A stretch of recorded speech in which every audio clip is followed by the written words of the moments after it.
Klingon Empire has been in disarray for generations.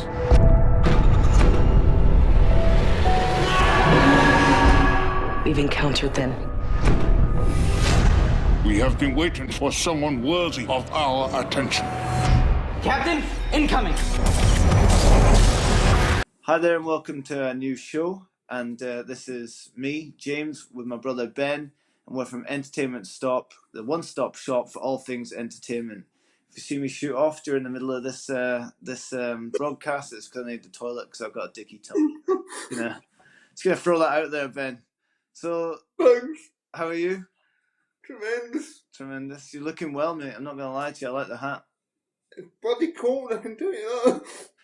As we discussed before we started recording, Ben, it's colder where I am than where you are. I'm in Northern Ireland. Ben's in Allness, which is north of Inverness. So I say I'm colder. He's probably definitely colder. Damn straight. So the first show we're going to just discuss Star Trek Discovery. The season's just finished on Netflix here in the UK, and was it NBC in the US? Is it? It was what was it now? CBS All Access in America and Netflix in the UK.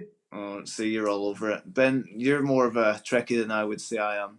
So because you're more of a sort of what you'd call a standard Trekkie, talk to me about what you actually thought of the show. Give me your likes and dislikes. What I liked about this show compared to not previous, but it was different. It didn't just go for the mission of the week.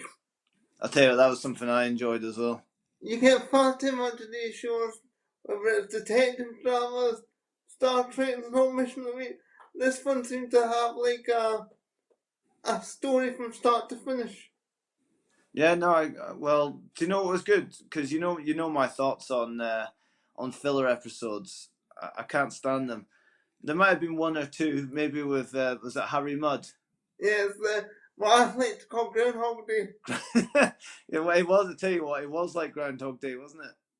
It was very much like Groundhog Day. I mean, that they did stick to that old trope of time travel Groundhog Day episode, which those type of episodes can annoy me after a while because I see so many of them in pretty much every show that I watch. But in fairness to them, there wasn't that many. No, there wasn't. There was hardly any, and that's kind of one of my main likes of the show. It was like this season-long narrative. Do you know what I mean? The fact that every episode had a not so much definitive ending, but led into the next episode. It wasn't like character of the week or villain of the week. I usually hate that. And that takes me to my second thing that I like. The fact that every episode, even if you didn't like it, there was always something at the end to want to bring you back rather than say, is that it? Yeah, I know what you mean. Next place we go. Yeah, so it was like that, let's bring you full circle and keep you on track, ready for the next episode, because this is where the season's going. I think that was the strength of the show. It never let up. Yeah.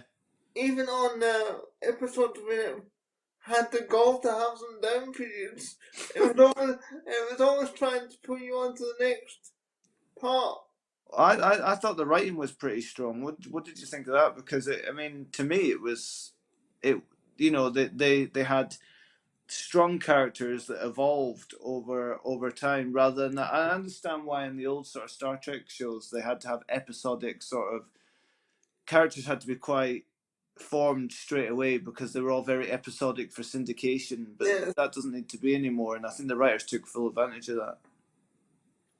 The character that grew a lot for me was the captain. Well, not Captain Walker, but I forgot his name. Now what's his name? Are you on about is it not the guy with the hooves?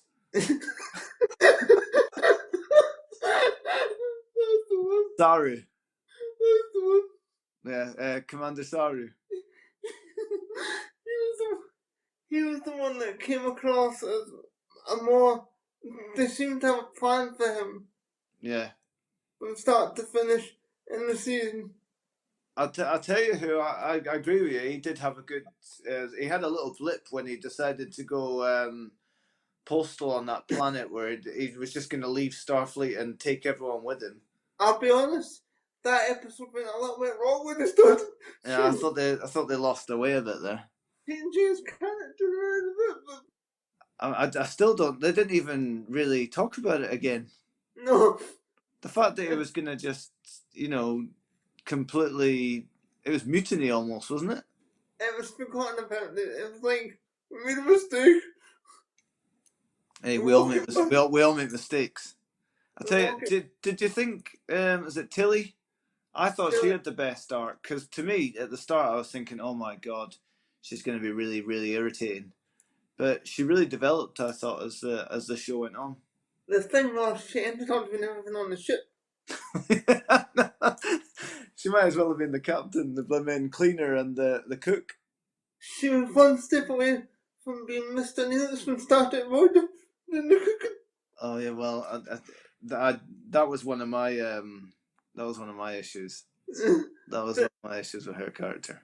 She did so much, but yes, this is what happened. She was a cadet, Yeah. but they let her do it. Well, you gotta throw them in at the deep end, as they say, Ben. They did it all. Don't know who they are, but And I thought another big turning point of the show was when they went into the mirror universe.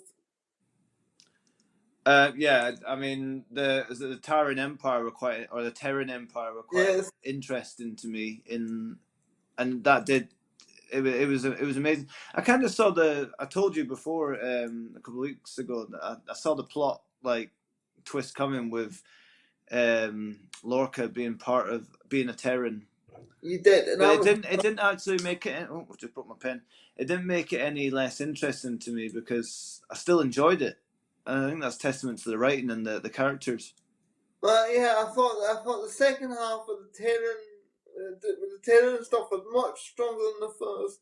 Yeah, I liked how they changed all the ship and they adopted the uniforms, and I'm still not 100% how they managed to download everything on the Terran Empire. Where they downloaded it from, I don't know. I mean, I don't know what sort of database that it came from, but they seem to know everything about them by the time they were speaking to them. Well, don't forget they had that Philippa Giorgio. She came in. No. I mean at the start, when they first moved over to the alternate reality. That's a good point because they seem to. You're right, and I thought that they seem to know. They knew everything about them, their whole command structure. They seem to know a lot. Maybe that was explained. I just missed it. I'm not 100% sure. Well, shit, I could have done because half the time I might nod off during it.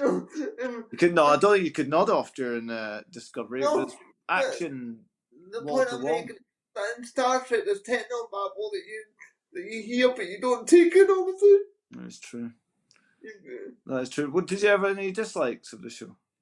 The only dislikes that I had with the show was the fact there was a lot of twists, and that's a good thing. No, it is a good thing. But the problem is they came one after the other. It was very quick, rapido. Before you had a chance to take in the last twist, the next twist was on its way. I know what you mean. It was just thick and fast, wasn't it? Yeah, it was like before you could just take in the last twist, the next twist was up. Yeah, no, I kind of see what you're saying. I don't. I mean, to me that was it. It was paced well, but I do know what you're saying. But it's a concept of today's TV. No matter what you watch, everybody's got attention spans that don't last.